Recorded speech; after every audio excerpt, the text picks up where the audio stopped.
Hey, good afternoon, and welcome to Tech Talk. I'm Chuck Heinz. I'm filling in for Aaron Dickens today. Brennan Riker is in today for Clint Scott. And our steady Eddie, Mr. Original, Dr. Mike Gustafson, is here to impart us with his knowledge and wordsmanship. And we look forward to spending 3 hours with you today on Tech Talk here on Lubbock Sports Station, Double T 97.3 and Double T 97.3.com. We come to you from the First United Bank studio here in downtown Lubbock. The Yates Flooring Center chat line is open for you. Go to Double T 97.3.com for that, or the mobile app. Benchmark hotline, too, at 806-771-0973. Gus, I had 3 hours this morning to share my thoughts on the football game from last night, in which the Red Raiders took down Ole Miss and get their 8th win of the season. There's been a response by Texas Tech to Lane Kiffin's comments. We'll get to that and get Mike's feelings on that. But first, your 30,000-foot view of the football game last night. It was awesome. It was apparent from the get-go that we were in the middle of it. In the scrap, playing well, sharp,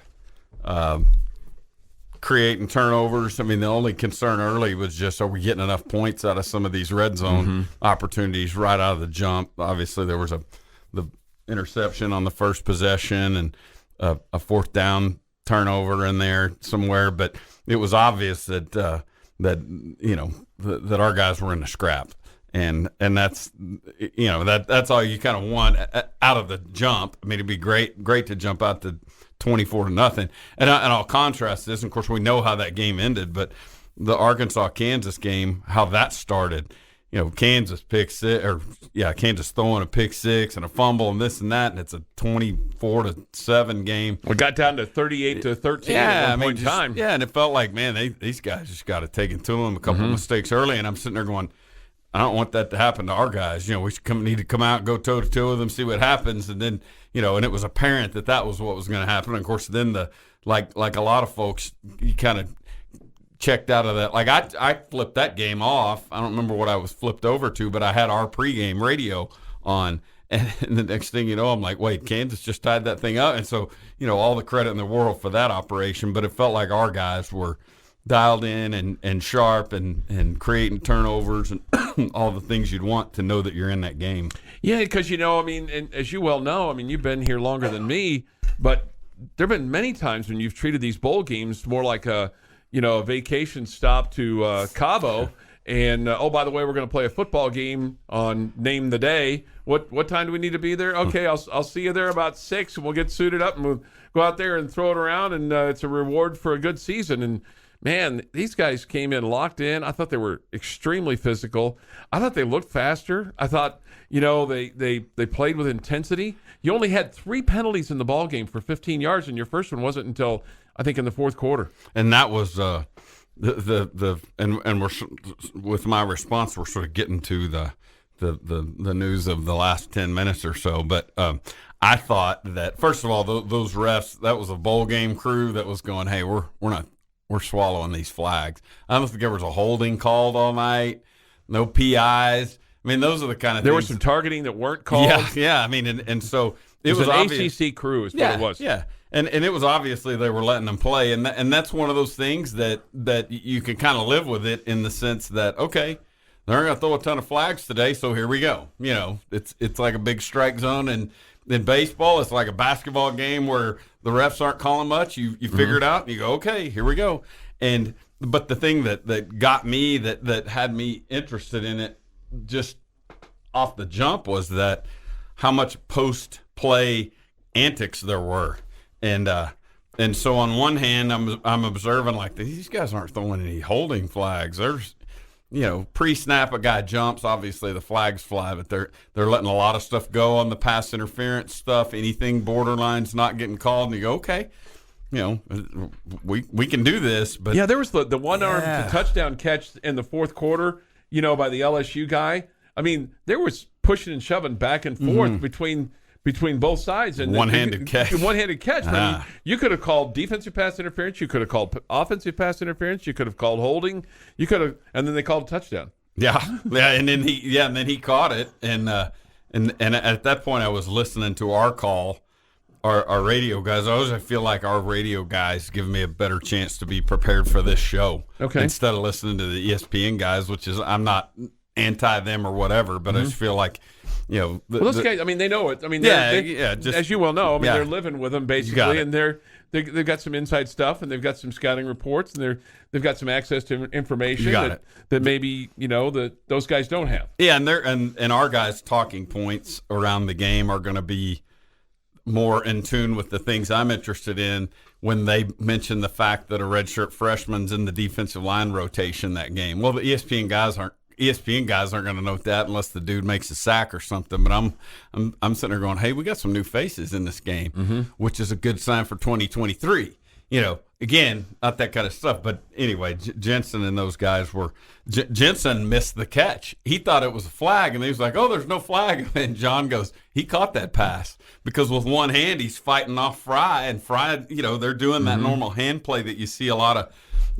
You see it in the NFL, you see it in high school and everything else, and their guy Heath fights off Fry with one hand and just sticks the pass with the other, and not only gets 1 foot in but two, and so it was one of those tip your caps kind of moments, but a really big play, and that's what 3 minutes left. We wanted that game to be over with by then. And it looked like it was going to be when the fumble, Cameron Valdez. Yeah. Do you know what his like unofficial morning drive nickname is? Because it kind of started. It kind of started with the PA announcer over at Jones Stadium.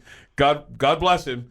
Judge Parrish, every once in a while, I mean, those jobs are all harder than it looks. Yeah. But he looked down and they called him Cameron Valdez. Oh. And so Jamie's been calling him Exxon. So I have a feeling if you told Coach McGuire that might stick, right? Yeah. But that would absolutely be the kind of thing that sticks in a locker room. Yeah, it really would. Yes. Now a bunch of 20-year-olds may not run around calling each other that, but coaches, guys who were around for the Exxon Valdez, yeah, they would absolutely. That would absolutely stick. But that fumble right there, he was running hard. Yeah, and he did credit the defensive back for coming in and punching it out. It was a perfect punch too, because if he hits elbow, if he hits ribs, that doesn't happen. But he just kind of takes the mad swipe, like you see in basketball all the time. Somebody dribbles around, they reach around the backside and try to flick at the ball, and he got it perfectly.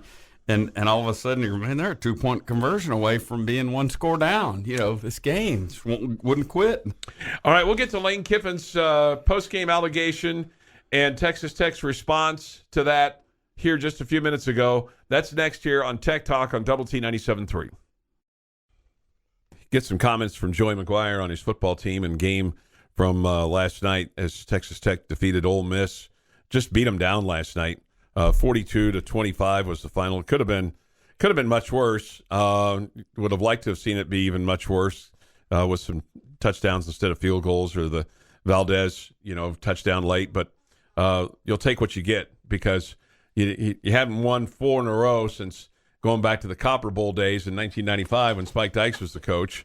And 4 in a row at the end of the season. At the end of the season, right? And then 8-win season, first time since 2013, Coach Kingsbury's first year. But that 8-5 felt different than this 8-5, because that 8-5 you won 7, lost 5, right? I think no. I'm not thinking. I'm not. No, but that 8-5 felt different. Sure, it did. It felt different. I don't have the exact limp to the limp to the finish. To the finish. Yeah, sure, you limped to the finish. It was a 7-0 start. I think. 7. Yeah. Anyway, the bottom line is this. After the game, Lane Kiffin talked about a penalty he said should have been on Texas Tech's Dimitri Moore. He said they announced our number 11, which is Jordan Watkins, who wasn't in the fight. It was their number 11 that was fighting 71, which is Jaden Williams. And everybody knew that. Everybody knew because their own coaches were yelling at the guy. There was a racial slur involved. That's not the point of what we're talking about the spitting part. I brought our own 71 up to the officials, right or wrong. You see him crying. He's not crying because he got spit on. It's because something was said. Asked to clarify whether a Tech player used a racial slur toward one of his players, Kiffin then said he wasn't sure. But But this is after the game. So once he brings it up, Lane Kiffin, once he says racial slur, then guess what? Everybody thinks racial slur, right? You can't back away from it. You can't back away from that, right? He said, I'm not going to because I didn't hear it. Well, then you shouldn't have said it in the first place. Exactly. To say that happened for sure, that he gave a racial slur to our player, I was told that was said in that incident, but I didn't hear that, so that would obviously be a giant issue. So both Moore and Williams are both black. It doesn't necessarily make it right or make it, part of the story. It's just, it is what it is. Kiffin said he got so upset during the game because he didn't believe it was fair, this is from ESPN, that his player got a penalty that he thinks clearly should have been on someone else. I'm going to defend our players when a kid spits on them and is accused to a national audience that it's him. So Jordan has to deal with this. Then he says this. If you actually watch over there, one of them's kind of laughing because he got off. He's screaming at the player. They're losing their mind. I talked to their head coach afterwards. He was like, crazy officiating out there. I go, yeah, that was really bad on that one that your guy spit and our guy got the penalty. He was like, yeah, I know. Now, that's when they're talking there at the end of the game. You can see that extended conversation. Now, in fairness to Joey McGuire, he's probably got a million things going through his head when he says, yeah, I know. Like, he didn't probably even hear what Lane Kiffin said. So now Texas Tech has responded with a statement, okay? Here's what Coach McGuire and what Dimitri Moore had to say. Here's from Coach Joey McGuire. We are disappointed an opposing coach decided to insinuate serious allegations that are false and irresponsible. I have discussed these allegations with Dimitri Moore, and he disputed the two claims that were brought forth against him. I'm proud of our team and our performance last night and what was a memorable win to close our season in front of a sea of Red Raiders. Dimitri Moore. I can't state strongly enough that these accusations are false. It is disappointing to have my final game as a collegiate student athlete overshadowed by the false accusations that were stated last night. Since I have arrived at Texas Tech, I have strived to represent my teammates, this coaching staff, and most importantly, my family in the highest manner. It has been an honor to represent this program as we closed our season with a great team victory last night. Yeah, and Dimitri Moore's Cedar Hill guy. I mean, that's one of that he goes way back. Now, I don't know if he goes back far enough that he would have played for Coach McGuire maybe as a 9th or 10th grader at Cedar Hill or whatever. But regardless, he's been around the McGuire operation for a while, and so the fact that the fact that there was coaches backing up their guys on that deal, it didn't surprise me. And what was most interesting about that, and again, I felt like during the game, even prior to this, they were letting a lot of stuff go. All right, and their big tackle, number 57, was in a lot of post-play scrapes. Just an extra push, an extra finish a block a little bit. There was always something that he was involved in. And it felt like our guys were doing a good job of walking away because, go back a few years and how many times would we have had a good play wrecked by that crap? Yeah, and it was all the time back in the day. Well, don't get into that. A lot of times during Spike's era, a lot of undiscipline, after the play, penalties, pushing a guy out of bounds or, getting drawn off sides or whatever, even during the Leach years too. Mm-hmm. And Cliff's guys, yeah. I mean, and so it felt like to me, like, man, they're really letting this stuff go.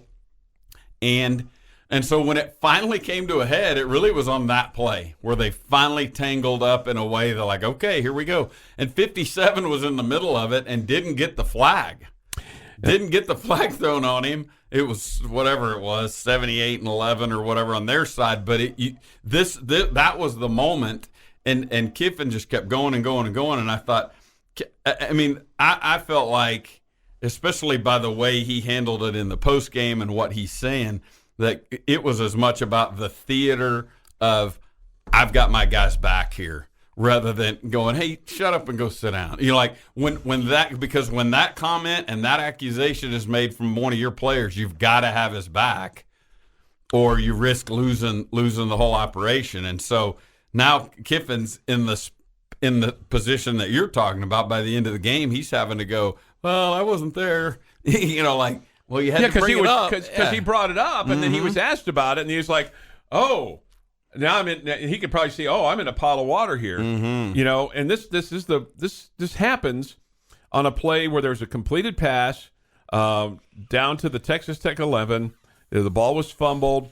Tyler Owens recovers it, and then at the end of the play, there's the personal foul by Jenkins, and then the ball gets advanced to the Texas Tech 26, and it becomes the Red Raiders ball, 1st and 10 from their own 26 with 12:03 to go in the football game. Tech would end up scoring on a field goal by Trey Wolf to make the score 35-13, and for all intents and purposes, the game's over at that point in time. Yep. Now, here's the thing about Dimitri Moore, and I'm not going to have just quite enough time, but we're talking about a young man that went to Vanderbilt, right? That went to graduate school at Missouri State, has been in graduate school at Texas Tech. Yeah, this isn't a freshman that's pretty much of an impeccable reputation. Yes. And Lane Kiffin has opened up a big pot, and I'm proud of Texas Tech for responding and defending their guys and defending their program and the way that they've handled that so far. In case you haven't heard, Texas Tech has responded to Lane Kiffin's allegations. Basically, Joey McGuire saying we're disappointed an opposing head coach decided to insinuate serious allegations that are false and irresponsible. I have discussed these allegations with Dimitri Moore, and he disputed the 2 claims that were brought against him. And Dimitri Moore, for his part, says, I can't state strongly enough that these accusations are false.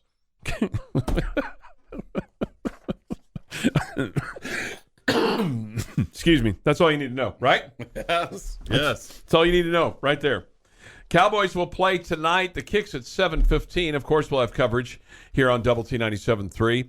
Our coverage at 7 tonight. Cowboys playing a team that is injured, and Cowboys still looking to holding out hope that they can overtake Philadelphia and avoid Tom Brady and Tampa Bay in the first round of the playoffs. A lot will have to happen. We'll have Lady Raider basketball with Krista Gerlich on tonight at 6 on Double T 97.3. Coach Gerlich will talk about her team's first Big 12 game. Comes up Saturday. They'll take on Iowa State, and that'll be a 2 o'clock tip. We'll have it for you on 107.7 Yes FM. Tech men will be in action on Saturday. They'll take on TCU at Schulmeyer Coliseum. I'll be interested to see how many TCU folks show up for that, given that their team is playing in the college football semifinal at 2 o'clock against Michigan. 4 hours later. Yeah, that was a fascinating thing. As soon as they got announced for the playoff, Chuck, that we knew that we had New Year's Eve right in Fort Worth, and at that point that game was a TBA time, and it was for this reason, I assume. And so you got a chance to perhaps have a distracted crowd, I would think.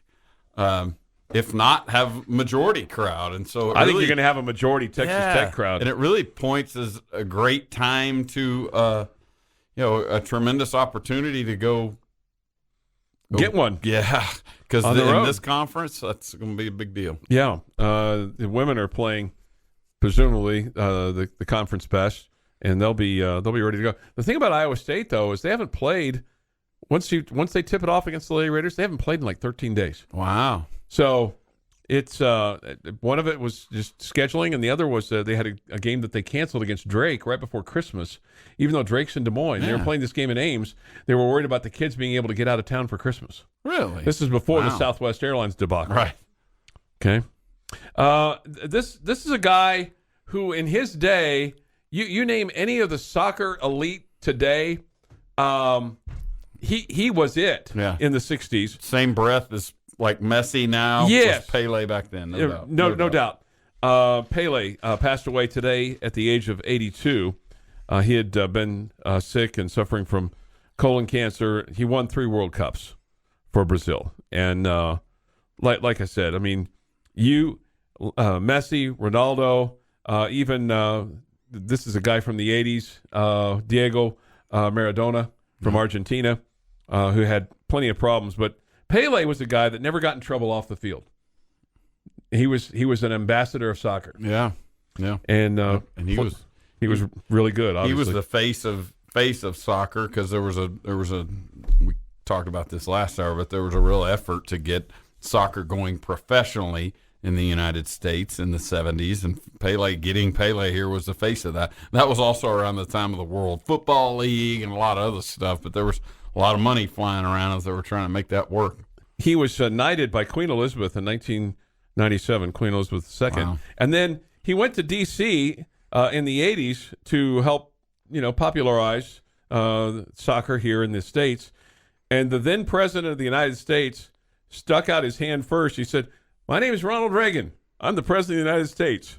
But you don't need to introduce yourself because everyone knows who Pele is." Pele and Muhammad Ali, you could speak of that they could go anywhere in the world and people would know who they were, right? And the fact that he had done so much international in that sport, it's such an international sport. That's funny that's the ultimate compliment when the presidents go, "We all know who you are." Yeah. And he got the name. I mean, he's got Ronald Pele Reagan. in a way that you call him by one name. It's like Messi, right? Right. "I'm Ronald Reagan, and I know who you are. You don't need to tell me your name, Pele." Well, Nancy and I are happy to have you here at the White House, and maybe you can kick the ball around a little bit with the kids. Oh my God! Here's some jelly beans. All right, that's the juice. Okay. Like sitting here with a Rich Little over here. Yeah, you never know.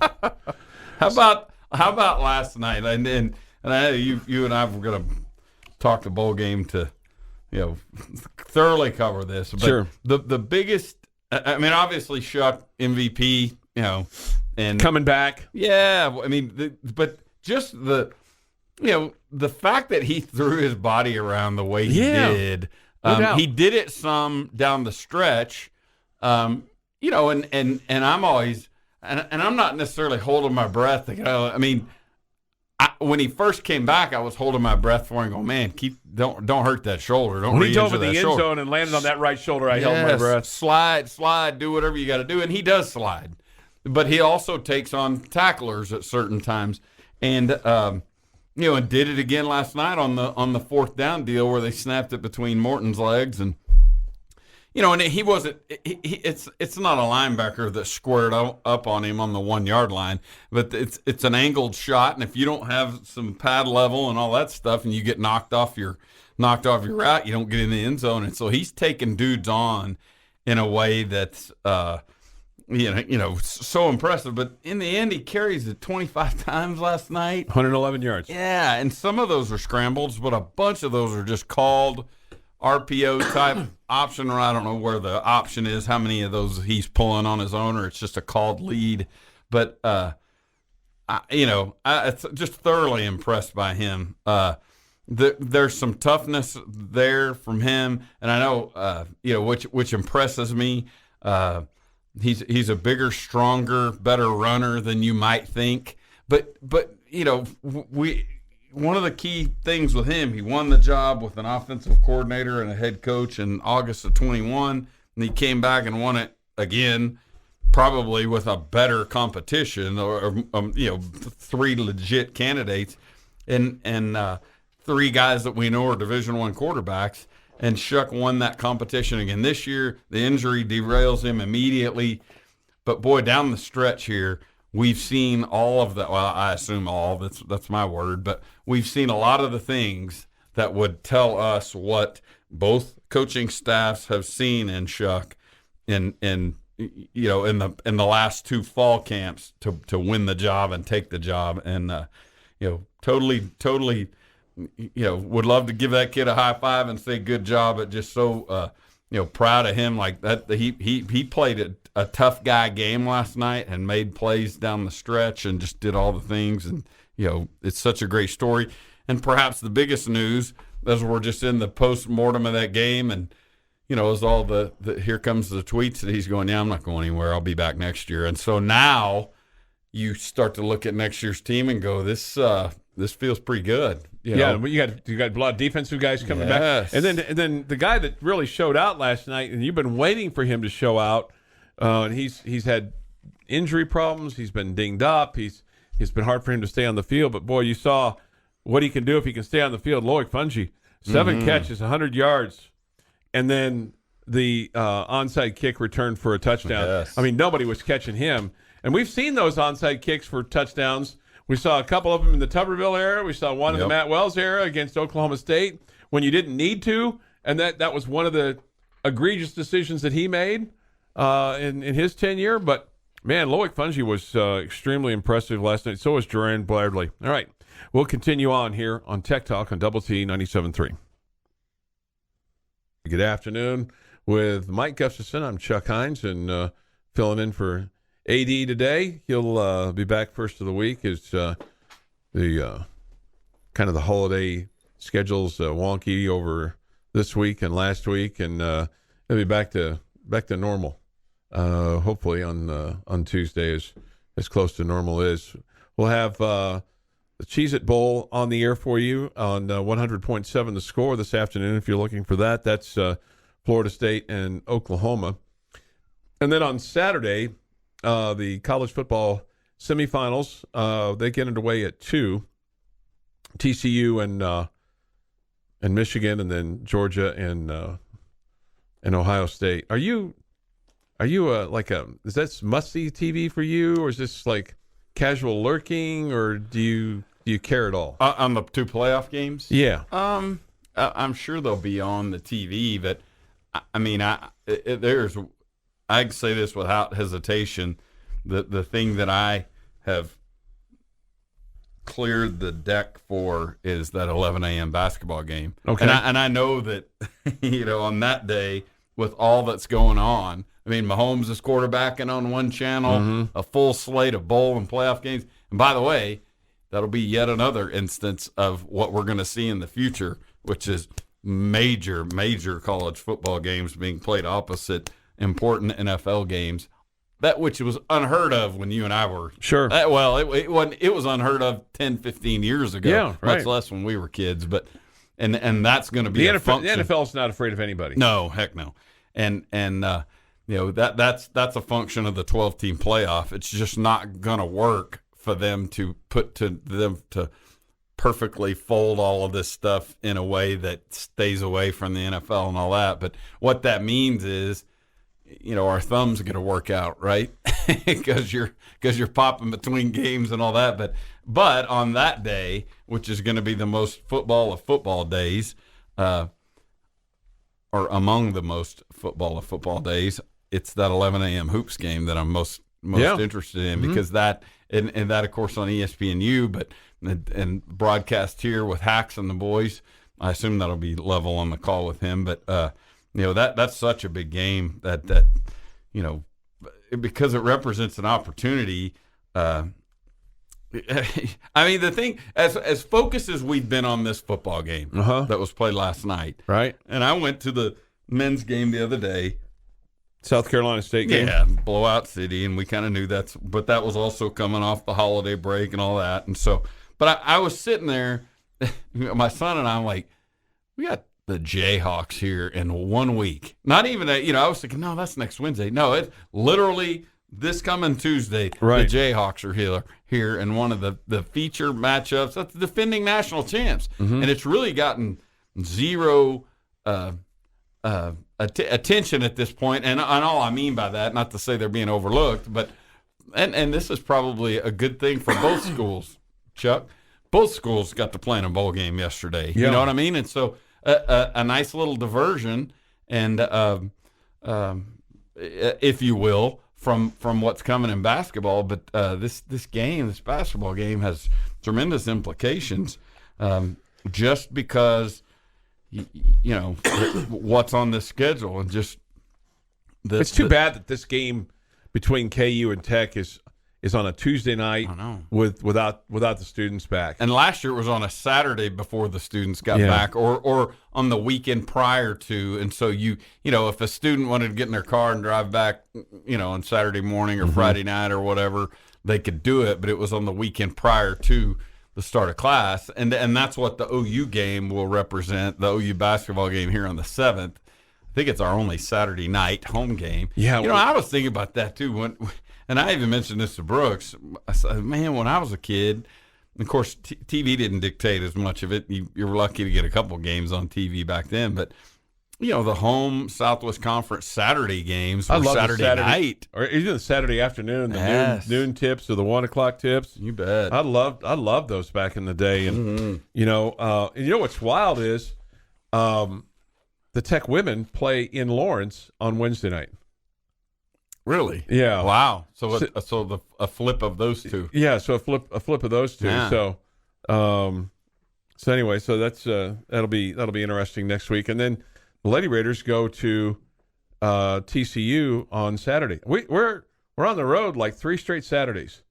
And those tend to even out through the schedule, but the fact that you're on the road for the first 3 of them, not great. And so you've got, you're going to have 4 of your 9 road games for the women played in January. Well, so you're going to go to Lawrence, you're going to go to TCU, you're going to go to Manhattan and West Virginia.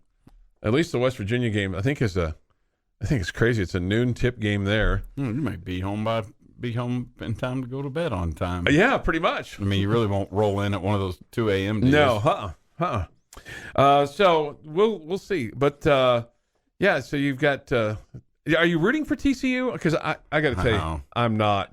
Aaron asked me that the other day. He actually we spent a whole segment on this his last show last week, and we went through bowl by bowl, like who do you want to win, who do you want to win, and he goes, rooting for TCU is like eating your vegetables. It's the right thing to do. That's good for you. But I would love to see Kansas win that. I legit would. Yeah, and the context of that clip was talking about their bowl yesterday. Yeah, and I generally don't have a problem, and I understand the difference with you on this, but I generally don't have a problem with K-State winning their bowl game in a situation like this. However, it's Bama, and I'm kind of a T-shirt fan. I spent 4 years of my youth in Tuscaloosa, and so I kind of pull for them, not in a diehard I'm Roll Tide.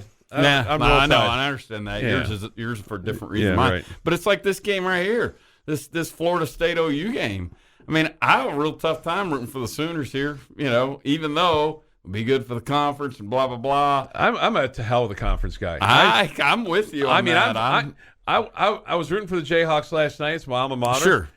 And I would have been just fine with the Big 12 going 2-6 in the bowl games. Well, and I'm fine now going 1-7. And it's such an easier position to take now that we won our game. Sure. Because now we can go, hey, well, sucks for you, OU. Right. Or if Texas gets beat or whatever. Right. And it's really easy. You're not rooting for those guys. Yeah, it's really easy to not root for Texas and OU. But, one of the takes I've always had on it is, hey, we may be recruiting against these guys soon. I don't want them to feel good about themselves. No. That's just my take, so whatever. And we've already created a monster out of TCU, and we shouldn't have. Yes. All right, we'll continue here on Tech Talk. All right, it's Tech Talk here on Lubbock Sports Station, Double T 97.3 and Double T 97.3.com. I'm Chuck Heinz. I'm sitting in for Aaron Dickens today on Tech Talk, and so that's good. Brennan's sitting in for Clint, and Dr. Mike Gustafson is in his normal spot. So we'll get back to normal with everything by Tuesday. All right. From the Yates Flooring Center chat line off the Double T 97.3 mobile app presented by Happy State Bank. This person, I root for conference, but I want Oklahoma and Texas to lose every game until they leave. I'm just not going to root for the conference. I can't root for Oklahoma or Texas or Baylor or TCU or K-State or West Virginia. I'll root for KU. It's my alma mater. When they play Tech, it's a struggle for me. Generally, I root for the team that needs it the most. Okay, so it's I will say this: like next week, it'll be the first time it was the weirdest time for me when went into Allen Fieldhouse with the Lady Raiders, and it was just weird. But now I'm pretty much used to it. Although it's been funny. There've been times when I've run into people, just fans, who tell me, hey, man, Allen Fieldhouse is a tough place to play. I'm like, oh, really? Okay. You noticed. I had these guys in a bar one night giving me a hard time at the time about Tech basketball. This is before, our recent success here. And I listened to them for about 5 minutes, and I said, in our football team, we were having some pretty good success at the time. And I said, well, let's talk about football. And I took them back to a long time. And I said, your football team sucks. So Nice. Good barroom conversation. That's right. And so finally I said, look, I went to school here. All right. You, blah, blah, blah. you jackleg. Yeah, I think I called him something else. You blankety blank. I called him something else. But anyway, so hopefully the Lady Raiders, that'd be a big win for them next week. Because KU's good. And they're talented, and they went to the tournament last year, and that's kind of where we're trying to get to, is get back to the tournament. So, you talk about the Big 12 and just who to root for and all that. It's been, I don't have a feel yet for Cincinnati, BYU, and UCF enough to. I don't have any hate for them. They haven't beat my team yet. They hadn't done anything yet, and so I know I don't want Houston to do anything good. But these other three teams are just coming in like going, oh, cool. There's UCF. Yeah. I got nothing. Houston, I've got all the venom I need. That was an old Southwest Conference opponent. Yeah, and I hate that Houston is in the Big 12 too, because I think you've created the same relevance with them that you did with TCU, and it's just that kind of stuff comes back to bite you. So I don't like that. All right.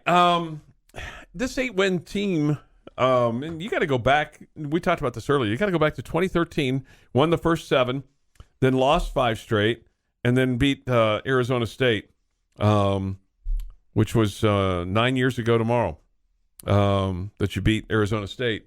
And felt really good, because you had Alan Bowman coming back at quarterback, right? You felt really good about that 2014 season, but then it felt and everything around Cliff at that point felt great, and what we really didn't have a sense of was just his complete. I don't want to say it'd probably be dramatic to say his complete disinterest, but his aversion to recruiting, and he said that those are that he didn't like doing that. Yeah. That's one of the, and so that part hadn't been revealed to us at that point. Oh man, we're going to get. You knew how uncomfortable though he was around people. I so know, and it did make sense. I know, and in hindsight, it and it's the opposite of what we've got right now. But that thing didn't feel the same because. That season right there that you're talking about was a lot like Ole Miss's, where they started off good, had a bunch of momentum, and then floundered down the stretch and had a chance to salvage it in the bowl game. Obviously, Ole Miss didn't last night, but in 2013, Tech did. But just finishing the way they did, and it became apparent too as we watched our conference schedule unfold. Everything past Murray State. You start looking at that once you got in the schedule going, hey, this thing's a little bit lighter toward the end of it. If you can go win in Ames and if you can take down Kansas, that was a 5-0 team with college game day on campus. And so, there was a little bit of it that was slanted toward a better chance for success down the stretch, but they took care of business and did all that. And so much to like about it.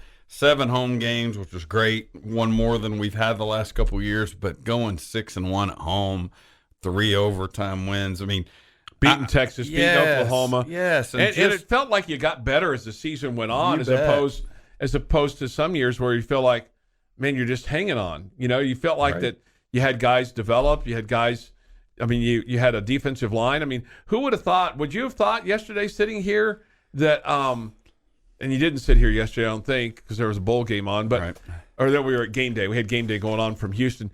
That Tech would outrush Ole Miss?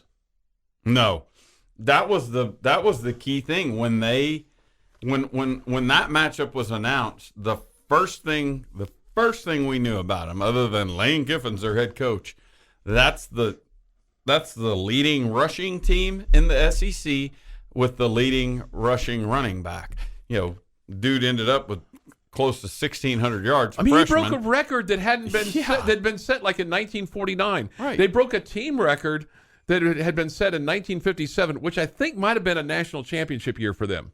Now you may be right there, and that's if you're running the ball in that conference, you're not, because they're playing an SEC West schedule. That means LSU's involved, Alabama's involved, A&M's involved, Arkansas. Now, in hindsight, this may have been a good year to be in the SEC West because minus Bama, and LSU was better. They finished 8th in the coaches poll, and 7th in the AP in 1957. Okay, but those were the Johnny Vaught years were good years there in Oxford. But I think he was the head coach. You're exactly right. And I think the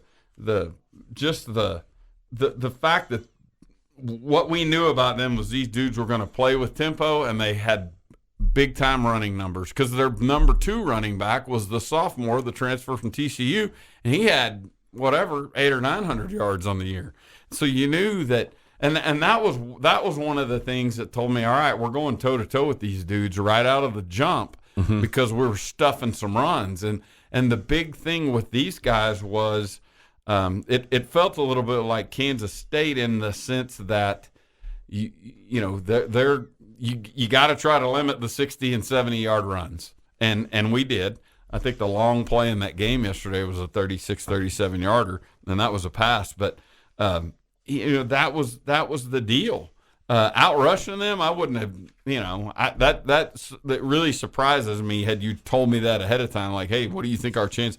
I think we got a chance to beat them, but I don't think we're going to do it by outrushing them. And there you go. And the leading rusher in the game is your starting quarterback. Taj Brooks had the longest run from scrimmage, 37 yards. Tyler Shuck had a one for 36. And then there was a passing play that went to Duran Bradley of 36 yards. Yeah. So and their long play was a 36-yard pass completion, 37-yard pass completion. And so, we didn't have the 75-yard touchdown run or anything. And so the thing that they talked about, the key to success of beating Ole Miss, you can't let them get loose for big gash running plays. But your defensive line was a beast last night. Yep. Lady Raiders will take on an extremely tough Iowa State team, and we'll have it for you on 107.7 Yes FM. That'll be Saturday afternoon. The broadcast time is 1:30. The tip time is 2 o'clock. And just a couple of things about Iowa State here, Mike, before we hear from Coach McGuire. They're three-point shooters. They always have been. Yep. They average almost 10 a game. Very disciplined team. They turn it over about 14 times a game. Their opponents turn it over about 14 times a game. They do a really good job of shooting. They've been averaging about 81 points a ball game, and their opponents 62 points a ball game. And then they shoot the ball really well from the field, 44%. But get this, of their 279 made field goals, 98 of them from three. Wow. Okay. And they do a really good job of getting to the free throw line. They make about 15 a game, and they shoot at 79%. Well, that's a they have 3-4 that average in double figures. Well, so that's a tough out for them. And if they're a preseason Big 12 championship contender, then they're looking at this game in Lubbock as, hey, we need to go get that one. Well, that's a road game. And their coach, Bill Finley, is the dean of Big 12 women's coaches, and he's been here. He's been on the bad end of losses to this program, so he knows that on any given day, Texas, and because a couple years ago, let's see, the COVID year, so it's going to be 3 years now when we go up there. After the first of the year, we won. The men won on a Saturday, and the women won on a Sunday. Nice. Gave them the worst beatdown ever. The men did at Hilton Coliseum, and then the women won the next day. So it's a very difficult place to win in Ames. I don't care if they're the men or the women. So we'll have that at 6. Mark Finkner will visit with the head coach, Krista Gerlich, tonight. So look forward to that. All right, Joey McGuire. After the game last night, he was asked for his first thought about the game, et cetera, et cetera, et cetera. And here's Coach McGuire. I've been doing this 29 years. I've had some special moments in my career, but tonight was really special to finish off this with these guys. The reason it was is because, it's hard whenever you get a new coach come in and you do things so different. You get a new staff that comes in and you do things so different. I always tell everybody, different's not good or bad. Different's just different. And for them to accept us the way they did, and just, play the way they do every single game, how hard they play. It shows that they believe in what we're doing, but more than anything, they love each other and they believe in each other. And so, man, tonight just showed that. Crazy game. We got the ball, took the ball away on defense, and that really set up some short fields in the first half, but couldn't be more proud of this football team. Did you ever go through a coaching change? I know you didn't in high school. Did you go through a coaching change when you were playing baseball at Tech? Yeah, Coach Ashby was my coach after our freshman year, and then Coach Hayes. And so yeah, he's exactly right. I mean, that's there's a little difference between Coach Ash and Coach Hayes, right? Oh, hell, no doubt. But just he's right about just all of it. There's a lot of uncertainty and just different stuff, different points of emphasis, and all those things. And so it's really great. All of that comment that he just said is really great. Not just the success part of it, but the fact that all those dudes bought in. It points obviously to a good him and his staff doing a good job and being all that they are. But it also points to a good leadership core on this football team, these guys this year. And I know that I would assume that these outgoing seniors, the guys like Sir Roderick and them will hold a special place around here for Coach McGuire for a long time. He was also asked about how big this bowl win was, especially in the age of name, image, and likeness in addition to everything else. It's big. I don't believe that bowls don't matter. You play a long season and you work your tail off to become bowl eligible, and it's a reward. The people that say that really discount what's important. What's important are the players. This is a reward for the players. Our guys had a blast this week. The Texas Bowl was absolutely incredible. Hospitality has been incredible.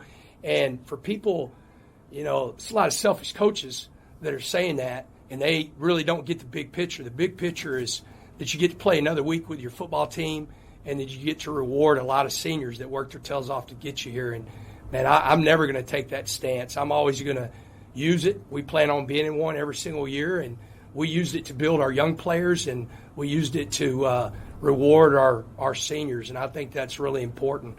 I think people lose sight of that, and it's not good for the game, people that lose sight of what's important. I love that comment from him, and I love I think I'm on the same lines as what he's saying with with what I'm about to say, and that the idea that you can't. He told us that they made the most of their bowl experience. They had a blast, because the guys did the rodeo stuff and whatever. We saw that on social media and the two guys singing and all that stuff. He's telling us they had a blast and they won. They worked hard and they won the game. There's nothing. They looked refreshed too. They looked fresh. Yes, they look like the energetic. The whole. I agree totally. And so there's. He and I are saying the same thing here. I think when I say this, that there's not some deal like, well, you can't possibly enjoy the bowl experience and work really hard and sell yourselves in terms of emotion and competitiveness. No, the two can go hand in hand. You can work your butt off and love the guy next to you and get after it and prepare, and then have fun at the dinner and those things and the rodeo and all that stuff and get the most out of the experience. Most of us don't remember the times that we slacked off in whatever it was we were doing and just weren't that productive, and then look back on it months later or years later and go, boy, that was a great time of my life when I laid around and ate Cheez-Its all day and played video games. No, the things that we reflect on and feel the best about, the experience that we care the most about, are the ones that we got extended and pushed and enjoyed the experience and had success, right?